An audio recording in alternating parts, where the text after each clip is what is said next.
Welcome my channel Jesus Marvel Ministries Bible Study.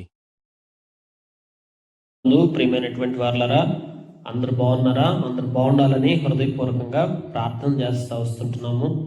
అందరికీ శుభాభివందనాలు. ఈ ఉదయకాల సంబంధం దేవుని యొక్క స్వరాన్ని వినటానికి మన హృదయాన్ని అప్పగించుకుందాం. ఈ యొక్క దిన భాగముగా ఇర్మియా గ్రంథములో 22వ అధ్యాయము 10వ వచనం నుంచి కొంత భాగాన్ని అనగా 19వ వచనం వరకు మనం దిన భాగంగా మనం ధ్యానిస్తూ వచ్చినట్లయితే, ఇక్కడ వ్రాయబడినటువంటి మాటలను మనం పరిశీలనగా చూస్తూ వచ్చినప్పుడు దేవుని వాక్యంలో ఒక చక్కటి మాట రాయబడుతూ వచ్చింది. పరిశుద్ధ గ్రంథంలో నీ దృష్టియు నీ కోరికయు అన్యాయముగా లాభము సంపాదించుకొనుట యందే, నిరపరాధ రక్తం ఒలికించుట యందే నిలిచున్నావు, అందుకొరకే నీవు జనులను బాధపరుచుచున్నావు.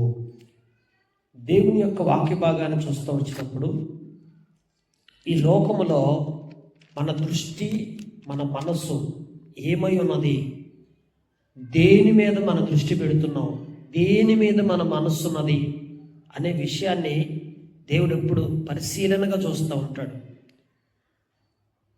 అది చాలా చాలా ప్రాముఖ్యమైన విషయం నీ జీవితంలో.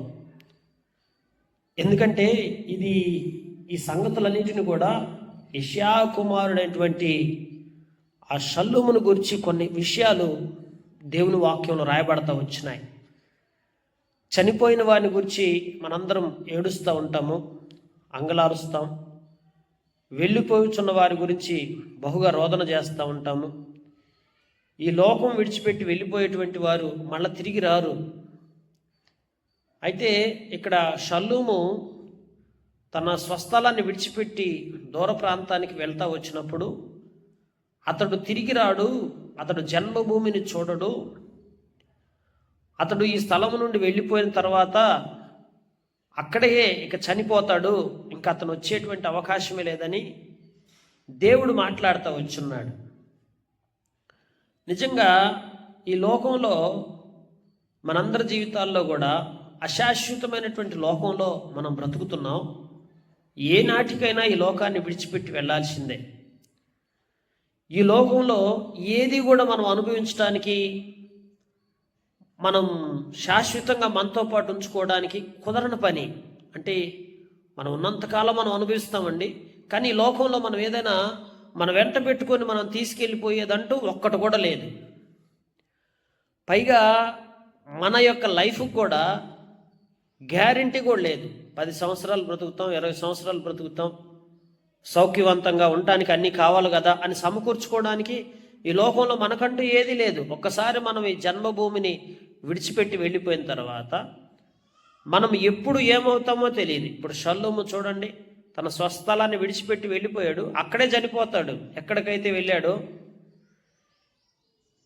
ఇక నీ దేశముని ఇక చూడక వారు తీసుకొని పోయిన స్థలం అందే అతడు చచ్చునని రాయబడతా వచ్చింది. అంటే ఎక్కడ స్థలం అయితే విడిచిపెట్టి వెళ్ళాడో ఆ విడిచిపెట్టి వెళ్ళిన చోటే చనిపోతాడు, ఇక అతను రాడు. కనుక మామూలుగా అయితే ఎట్లా వెళ్ళాడు, అక్కడికి వెళ్ళి మళ్ళీ తిరిగి వస్తాడనే ఉద్దేశంతో వెళ్ళాడు, కానీ అక్కడికి వెళ్ళి తిరిగి రాని పరిస్థితిని దేవుడు చెప్తున్నాడు. అంటే ఈ లోకంలో నీ జీవితం అనేది ఎప్పుడు, ఏ క్షణమందు, ఏ గడియలో, ఏ నిమిషంలో, ఏ రోజున ముగుస్తుందో తెలియదు. రేపేమి సంభవించునో మీకు తెలియదు. ఏ గడియలో నీ జీవితంలో ఏం జరుగుతుందో కూడా నీకు తెలియదు. అలాంటి లోకంలో మనం బ్రతుకుతున్నాం.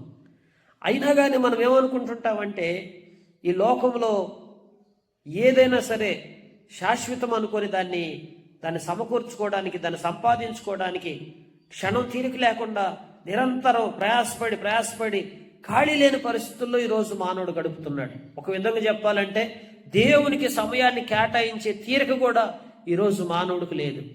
దేవుని సన్నిధిలో మోకరిల్లి ప్రార్థన చేసుకొని దేవుని వైపు చూసి దేవుని సన్నిధిని అనుభవించే భాగ్యం ఈరోజు మానవుడికి లేకుండా పోయింది. కారణం ఏంటంటే, ఈ లోకములో మానవుని యొక్క స్థితి ఏంటంటే, పరిశుద్ధ గ్రంథంలో నీతి తప్పి నగరను స్థాపించాలనుకుంటున్నాడు, అది శ్రమ అని రాయబడుతూ వచ్చింది.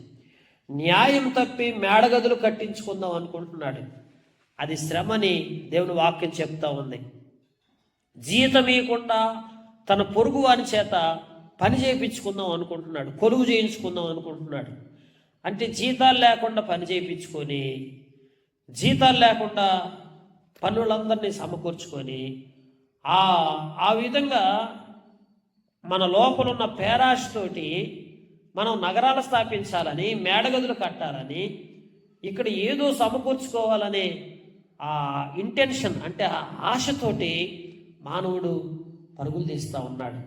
విశాలమైన మేడగదులు గల గొప్ప మందిరమును కట్టించుకుందును అనుకొని విస్తారమైన కిటికీలు చేసుకొనుచు దేవదారు పలకలను సరంబి చేసి ఇంగిలీకములతో రంగు వేస్తున్నాడు. ఇంగిలీకములతో రంగులు వేసి విస్తారమైన పెద్ద మందిరం కట్టి, మేడగదులు కట్టి, ఇదంతా కూడా సమకూర్చుకొని, సహజంగా దేవుని సేవకులు పెద్ద పెద్ద మందిరాలు కట్టాలని ఆశ, ఆ మందిరమే శాశ్వతం అనుకొని ఆ మందిరంలోనే ఉండాలని, ఆ మందిరమే సమకూర్చుకోవాలని మందిరాల కొరకే ప్రయాసపడుతున్నాం. కానీ దేవుని కొరకు మన జీవితాన్ని సమర్పించుకొని మనం ఆత్మీయంగా జీవించాలి. దేవుని కొరకు నేను సాక్షార్థమైన బ్రతకాలనే మనసు లేదు ఇప్పుడు. ఎందుకంటే ఇవన్నీ కూడా శాశ్వతమనే ఉద్దేశంతో అతిశయపడి దేవదారు పలకల గృహమును కట్టించుకొనుట చేత రాజు వగుదువా? చూడండి, దేవదారు పలకలతోటి తీసుకొచ్చి మంచి మంచి కట్టడాలు కట్టి రాజు అవ్వాలని, రాజు అవుతావా? నిజమైన రాజరికం దేంట్లో ఉందో తెలుసా? నిజంగా నువ్వు కట్టే కట్టడాల్లోనూ నువ్వు అన్యాయం చేసి, మోసాలు చేసి, ఏదో ఒకటి సమకూర్చుకొని నాకంటూ ఒక కట్టడం ఉండాలని ఆ కట్టడాల కోసం వృధాగా ప్రయాసపడతా, అలాగే మందిరం విషయంలో కూడా నేనేదో పెద్ద పెద్ద మందిరాలు కట్టగలనని మందిరాల కోసం వృధాగా ప్రయాసపడటం ఈ లోకం మీద నీకున్న ఆశను చూపిస్తుంది. నువ్వు ఒక మందిరం కోసం నీతి తప్పి ప్రవర్తించావంటే నీకున్న ఆశ దాని మీద చూపిస్తుంది. అన్యాయం చేసి, మోసం చేసి, ఏదో ఒకట్లే, ఏదో ఒక కట్టడంలే, ఏదో ఒక డబ్బులే, ఏదో ఒకట్లే నాకు వస్తే చాలు అని న్యాయ విచక్షణ లేకుండా నీతి తప్పి నువ్వు దేని కొరకై వెంపర్లాడి ఆశపడతా వస్తున్నావో అది నీ జీవితంలో నువ్వు ఆత్మ సంబంధంగా గ్రహింపు లేని వ్యక్తిగా మిగిలిపోతున్నావు. గమనిస్తున్నారా? అంటే అశాశ్వతమైనటువంటి లోకంలో నుంచి ప్రతిదీ కూడా నీతి తప్పి, న్యాయం తప్పి నేను సమకూర్చుకోవాలనే ఎందుకంత ప్రయాసపడుతున్నావు? వృధాగా అతిశయపడతా ఎందుకంత ప్రయాసపడుతున్నావు? చివరికి లోకంలో సమస్తాన్ని విడిచిపెట్టాలి కదా. ప్రియమైనటువంటి వాళ్ళారా, ఒకసారి ఆలోచన చేయండి. అన్యాయం చేసిన పొలాన్ని సమకూర్చుకున్నటువంటి వ్యక్తి ఏమయ్యాడు? బైబిల్లో మనం చూడవచ్చు. మోసాలు చేసి డబ్బు సంపాదించుకుందామని డబ్బు కోసం పేరాశతో పోయిన వాళ్ళు ఏమయ్యారు? దేవుడు వద్దన్నటువంటి వాటిని, శపితమైన వాటిని తెచ్చుకున్న సౌలు లాంటి వారు ఏమయ్యారు? వారు బ్రతుకులను చెరుపుకున్నారు. చివరికి వారు నిత్య నరకానికి పాత్రులైపోతూ వచ్చారు. ఎందుకంటే ఈ లోకము ఒక రకమైనటువంటి మానవుని జీవితాన్ని పతనావస్థకు దిగజార్చడానికి, దాని మీద నీకు ఆశా నిగ్రహం లేకుండా ఎప్పుడైతే ఆశతో అది కావాలి ఇది కావాలని పరిగెత్తుతావో అది నీ జీవితాన్ని పాడు చేస్తుందండి.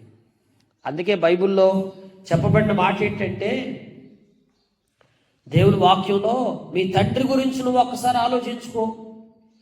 నీ తండ్రి అన్నపానములు కలిగి నీతి న్యాయాలు అనుసరిస్తూ క్షేమంగా ఉండలేదా? తండ్రి గురించి ఆలోచన చేస్తే ఎట్టున్నాడు? అన్నపానాలు పుచ్చుకున్నాడు, మరి నీతి న్యాయాలు అనుసరించాడు, క్షేమాన్ని కోరుకున్నాడు, సంతృష్టి సహితమైన భక్తిని కొనసాగించాడు, దేవుని మీద నమ్మకంతో, విశ్వాసంతో, ఏ ప్రలోభాలకి, ఆశలకు పోలా, ఎవరిని మోసం చేయలేదు, ఎవరి దగ్గర నుంచి అన్యాయంగా ఏం తీసుకోలేదు, ఇచ్చిన దాంట్లో తృప్తిగా ఆశా నిగ్రహంతో బ్రతుకుతూ వచ్చాడు. తండ్రి అన్నపానాలు పుచ్చుకొని సంతృష్టి కలిగి బ్రతుకుతూ వచ్చాడు. ఎలా బ్రతకాలి?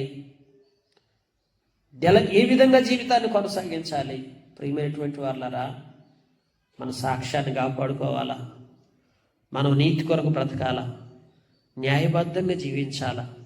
అన్యాయం చేసి ఎవరి దగ్గర నుంచి ఏది మనం పొందుకోవాలనే దురాశతో లోకంలో మోసాలకు పాల్పడకూడదు.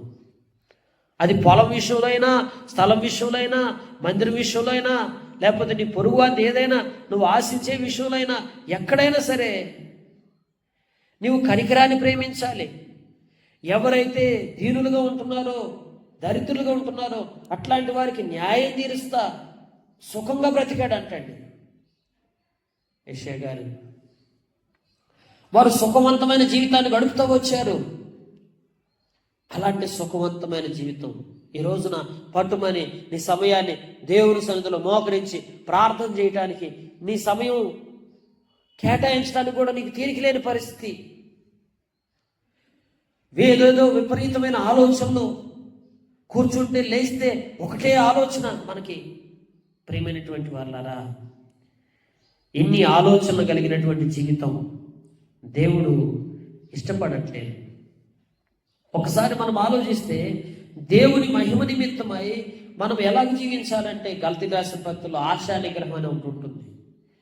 నీ ఆశలన్నిటినీ కూడా నువ్వు నిగ్రహించుకొని ఎప్పుడైతే దేవుని మహిమ కొరకై నువ్వు అర్పించుకుంటావో అప్పుడు నీ జీవితం ఎంతో ఆనందదాయకంగాను, దేవుని యొక్క ఆశీర్వాదానికి తగినట్లుగాను, దేవుని యొక్క ప్రేమను మనం పొందుకొని అన్ని విధాలుగా దేవుని సహాయం మనము అనుభవించేవారుగాను, దేవుని ద్వారా దీవించబడే వ్యక్తులుగాను మన జీవితము ఎంచబడతా వస్తుంది.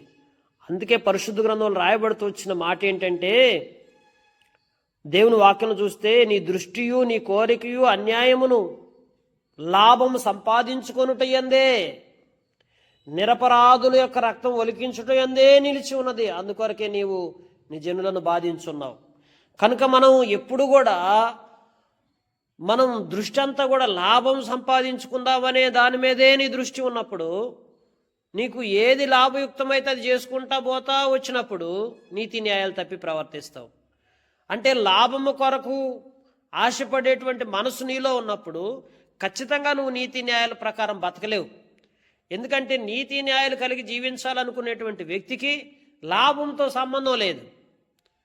నీతి న్యాయము కలిగి నేను నెమ్మదిగా ఉండాలి, క్షేమాన్ని అనుభవించాలి, ఇతరులకు నేను ఏ బాధ కలగ చేయకూడదు, నిరపరాధులను నేను శిక్షించకూడదు, నిరపరాధ రక్తం చిందించకూడదు, ఎవరిని అన్యాయం చేసి మోసాలు చేసి నేను ఏది కూడా ఆక్రమించుకొని ఆశతో తృష్ణతో దాన్ని నేను సంపాదించుకోకూడదు, నాకు న్యాయబద్ధంగా నీతియుక్తంగా బ్రతకటం నాకు ముఖ్యం అని ఎప్పుడైతే దేవుని సన్నిధిలో నీవు దేవుని కొరకు సంపూర్ణంగా అర్పించుకొని దేవుని కొరకు జీవిస్తావో అప్పుడు దేవుడు నిన్ను దీవించడం ప్రారంభిస్తాడు. అలా కాకుండా అన్యాయబద్ధంగా నీతి న్యాయాలు విడిచిపెట్టేసి ఎప్పుడైతే తొందరపడి వేగిరపడి నువ్వేదో ఈ లోకంలో సమకూర్చుకోవాలని అశాశ్వతమైన లోకం కోసం వెంపర్లాడితే ఇటు లోకం పోతుంది, అటు పరలోకాన్ని కూడా నువ్వు దూరం చేసుకుంటావు. దేవుని రాజ్యంలో నువ్వు ప్రవేశించే అవకాశం ఉండదు. ఆ నిత్యత్వంలో నీకు చోటు దక్కేటువంటి అవకాశం ఉండదు. అందుకే అయ్యో నా సోదరుడా, అయ్యో సోదరి అని అతని గురించి అంగలార్పును, అయ్యో నా ఏలినవాడా, అయ్యో శోభావంతుడా అని అతని కొరకు అంగలార్చరు. అంటే అంగలార్చే మనసు లేదు. ఎందుకని? నువ్వు ఒక సహోదరుడుగా, ఒక సహోదరిగా, ఒక శోభవంతుడుగా నువ్వు ఇక్కడ ఉన్నంతకాలం నువ్వు ఎప్పుడైతే నీతి న్యాయాలు కలిగి బ్రతకవో నువ్వు చనిపోయిన తర్వాత నీ కొరకు ఏడ్చేవారు ఒక్కరు కూడా ఉండరు. తర్వాత యెరూషలేము గుమ్మముల ఆవలకి ఎడవబడి పారవేయబడి గాడిద పాతి పెట్టని రీతిగా నిన్ను పాతి పెడతారు. ఒక గాడిద బ్రతుకైపోతుంది మన బ్రతుకు. కనుక గాడిద లాంటి బ్రతుకు కాదు మనం బ్రతకాల్సింది, విలువైన బ్రతుకు.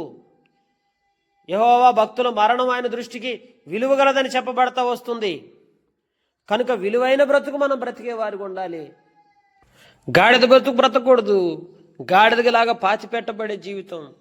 అందుకే మరణించేటప్పుడు మన చుట్టూ అనేక మంది వచ్చి మన జీవితాన్ని బట్టి, మన నీతి న్యాయాలు నడుచుకున్న విధాన్ని బట్టి మన కొరకు దుఃఖించేవారుగా, మన జీవితంలో మనం ఏది సంపాదించుకోవాలో దాన్ని మనం గుర్తెరగాల.